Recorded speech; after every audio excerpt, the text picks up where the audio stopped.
Hello everyone, welcome to my channel.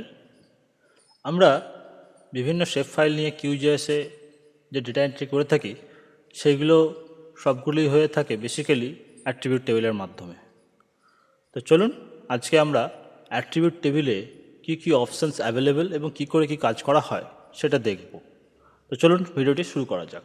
তো প্রথমেই আমি কিউজিএস খুলে নিয়েছি এবং এখানে আমি তিনটে ডিফারেন্ট টাইপসের ভেক্টর লেয়ার, যেমন পয়েন্ট, লাইন এবং পলিগন ফিচার্স আছে, এবং তার সঙ্গে আমাদের একটি রাস্টার ডেটা বা এর বেস ম্যাপটাও রয়েছে। আমি এটা ওপেন করেছি। তো এখানে আমরা দেখব অ্যাট্রিবিউট টেবিলে কী কী অপশানস আছে এবং সেখানে কী করে আমরা কাজ করি। তো এখানে আমার প্লেসের পয়েন্টগুলো বেশি আছে, সেটাকে আমি খুলে নিচ্ছি। তো অ্যাট্রিবিউট টেবিলে যাওয়ার জন্য তো লেয়ার প্যানেলে যে লেয়ারটার আমরা অ্যাট্রিবিউট টেবিল খুলবো সেই লেয়ারটা সিলেক্ট করতে হবে। আমি সিলেক্ট করে নিয়েছি অলরেডি। এরপর right click, then open attribute table. তো এইভাবেই আমরা অ্যাট্রিবিউট টেবিলটাকে ওপেন করব। তো এখানে দেখতে পাচ্ছি আমরা একটা আইডি ক্রিয়েট আছে, যেখানে আমরা দেখতে পাচ্ছি যে 1 to 38 ভিলেজ আছে। এটাকে ডবল ক্লিক করলে শর্টিংটা অ্যাসেন্ডিং বা ডিসেন্ডিং অর্ডারে হয়ে যায়। তো এর সঙ্গে আর একটা জিনিস আমাদেরকে অলরেডি ক্রিয়েট করা আছে, সেটা হচ্ছে যে ভিলেজ নেম। ওকে, তো আমরা এখানে যদি যাই কিছু করতে যাই কিন্তু এখানে কিছুই হবে না। কারণ কি না, কারণ হচ্ছে এখানে এই যে অ্যাট্রিবিউট টেবিলের এডিটিং পোর্শন বা মোডটা অন নেই, চেক অন করা নেই। তো আমাকে সর্বপ্রথম করতে হবে কি না, এই পেন্সিলের মতো যে দাগ দেওয়া আছে বা এডিটিং মোডটাকে গিয়ে চেক অন করে দেবো। চেক অন করা হয়ে গেল। এবারে দেখো, এটাকে অ্যাট্রিবিউট টেবিলটাকে দুভাবে দেখা হয়। একটা হচ্ছে টেবিল ফর্মে, যেটা এখন আমরা দেখতে পাচ্ছি, আর অপর একটা হচ্ছে যে ফর্ম যেমন থাকে সেই ফর্ম, যেমন 1-এর ফর্ম এটা, 10-এর ফর্ম এটা, 11, 12, 13 এরকম ফর্ম আছে। তো আমরা ভিউইং ফরম্যাটটাকেও চেঞ্জ করে নিতে পারি। এখানে রাইট বটম কর্নারে আমরা দেখতে পাচ্ছি দুটো আছে, একটা হচ্ছে টেবিল ফর্মে, একটা হচ্ছে form view, switch to form view. তো আমরা বেসিক্যালি টেবিল ফর্মটাই প্রেফার করি। তো টেবিল ফর্ম থাকলো, এটা হয়ে গেল এখানের অংশটা। এরপরে এই যে এডিটিং মোডটা ওপেন করে দেওয়ার পরেই রয়েছে আমাদের মাল্টি এডিট মোড। এটা সিলেক্ট করলে মাল্টি এডিট আমরা সিলেক্ট করতে পারি। যেমন ধরে নিন এখানে 5টা 6টা, বা ধরে নিন এখানে আমি 1 2 3 4টে করতে যাচ্ছি, এটির আইডি বা ডেসক্রিপশান একই দিতে চাইছি। হ্যাঁ, আমি সাপোজ ধরা যাক আমরা মাল্টি মোডের অপশানে গেছি এবং যাওয়ার পরে সেখানে আমরা দিতে চাইছি এই অপশানটার ভিলেজ।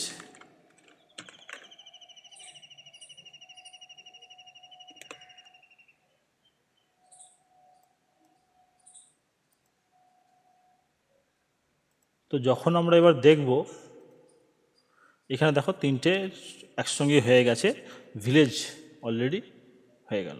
তো মাল্টি মোডের অপশানে আমাদের এটা একটা সুবিধা থাকে যে মাল্টি মোড অপশানে ধরে নিন আপনার ক্লাস বা রোড ফিচার্স অনেকগুলো আছে, সেখান থেকে রোড ফিচার্সগুলো দেখে দেখে সিলেক্ট করে নিয়ে সেটাকে একবারে টাইপ করে দিলে ফর্ম ভিউয়ে সেখানে আমাদের অটোমেটিক হয়ে গেল। তো এটা হয়ে গেল। ফর্ম ভিউ গেলে আমাকে করতে হতো কি, প্রতিটা টাইপ করতে হতো। এখানে প্রতিটাকে সাপোজ ধরা যাক এটা ভিলেজ, আমাকে এখানে হয় কপি করে নিয়ে দিয়ে তারপরে পেস্ট করে যেতে হতো। তো আমরা এখানে জাস্ট সিলেক্ট করি, করা হয়ে যেতে পারে ফর্ম ভিউ। এটা হয়ে গেল। আমি এটা সেভ করে রাখছি। সেভ করা হয়ে গেল। এরপরে চলে যাচ্ছে আমাদের অ্যাড ফিচার্স। যদি আমি এখানে অ্যাড ফিচার্স আমরা করবো না, যদি ডিলিট করতে চাই, এই যে সিলেক্টেড যেগুলো আছে 10, 11, 12, 13 এই 4টে ডিলিট হয়ে যাবে।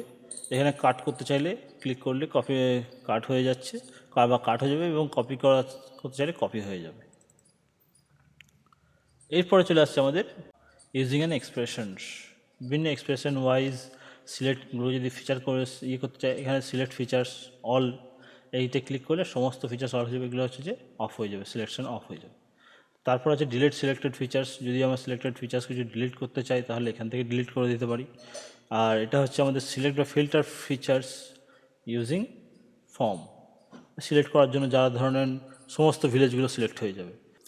তো এরপর ধরা যাক আমি ভিলেজের নেমটা তো এখানে দেওয়া হলো না, আমি চাই এমন একটা আমার কলাম ক্রিয়েট হোক বা আমার একটা নিউ ফিল্ড একটা ক্রিয়েট করব, যেটার ফলে আমরা সেখানে বিভিন্ন ভিলেজের নামগুলো ইনসার্ট করতে পারবো।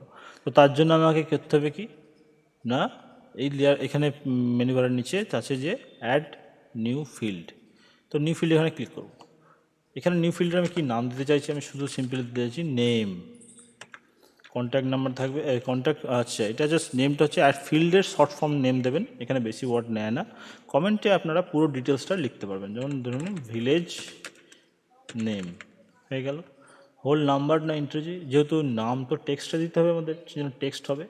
যদি কোনো নাম্বার থাকতো তখন নাম্বার হতো, তো আমি 10 আছে, এটা আমি করে দেবো 50, দেন ওকে হয়ে গেল। এরপর ধরা যাক আছে কি অ্যাড নিউ ফিল্ড হলো।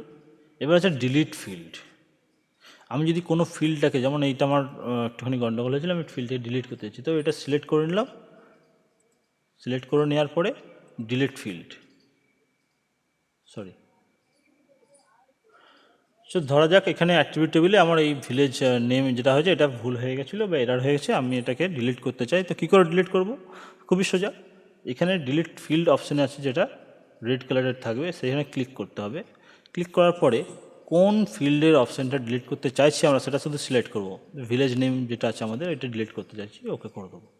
তো এটা অটোমেটিক্যালি তখন ডিলিট হয়ে যাবে। ডিলিট করার পরে এটা হয়ে গেল। এবার অর্গানাইজ কলাম, এই কলামকে বিভিন্নভাবে অর্গানাইজ করা যেতে পারে, যে এইভাবে অর্গানাইজেশন করো, এটা খুব একটা বেশি গুরুত্বপূর্ণ নয়। তারপরে হচ্ছে যে ওপেন ফিল্ড ক্যালকুলেটর। তো ফিল্ড ক্যালকুলেটরের আগে আপনাদেরকে আরেকটা জিনিস বলে দিই যে এখানে আমি আরও দু একটা ফিল্ড ক্রিয়েট করছি, যেমন পপুলেশন, ভিলেজগুলো পপুলেশন করে দিই। প্রতিটা ভিলেজের রেসপেক্টে পপুলেশন কী থাকবে, নাম্বার অফ পপুলেশন সেন্সাস 2011 হয়ে গেল। হোল নাম্বারটি থাকবে, আচ্ছা 10টা নাম্বার আছে, ওকে সব ঠিক আছে। এবার পপুলেশন এর নাম্বার করছি, এভাবে আরও অনেক কিছু করতে পারা যেতে পারে।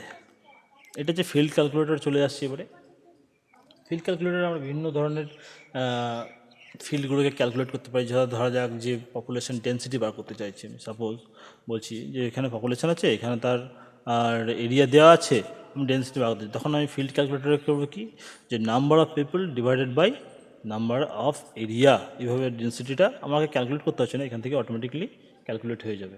এটা আমি আপনাদেরকে পরে পারলে দেখিয়ে দেবো একবার। Conditional formatting and doc attribute table, এটা যদি আমরা ডক অ্যাট্রিবিউট টেবিল যে ক্লিক করি, এখানে তো ফুল স্ক্রিন হয়ে আছে, এটা ক্লিক করলে এটা আমাদের জিআইএসের নিচে ডক করে যাবে, অর্থাৎ এখানে চলে আসবে। এর ফলে আমাদের কাজেরও সুবিধা হবে, যদি আমরা এটা সিলেক্ট করি, কোথায় সিলেক্ট করছি সেটাও দেখতে পাবো। তো এইগুলি হচ্ছে আমাদের অ্যাট্রিবিউট টেবিলের বিভিন্ন অপশানস, এবং অপশানস যা অ্যাভেলেবেল আছে। অ্যাট্রিবিউট টেবিলের সমস্ত কাজ করে নেওয়ার পরে আমাদেরকে টেবিলটাকে সেভ করে নিতে হবে, এবং এডিটারটাকে অফ করে দিলাম। তো আমাদের কাজ এখানেই হয়ে গেল। সো গাইজ, ভিডিওটি শেষ পর্যন্ত দেখার জন্য অসংখ্য ধন্যবাদ। ভিডিওটি ভালো লেগে থাকলে লাইক, কমেন্ট ও শেয়ার করবেন। And God bless you all.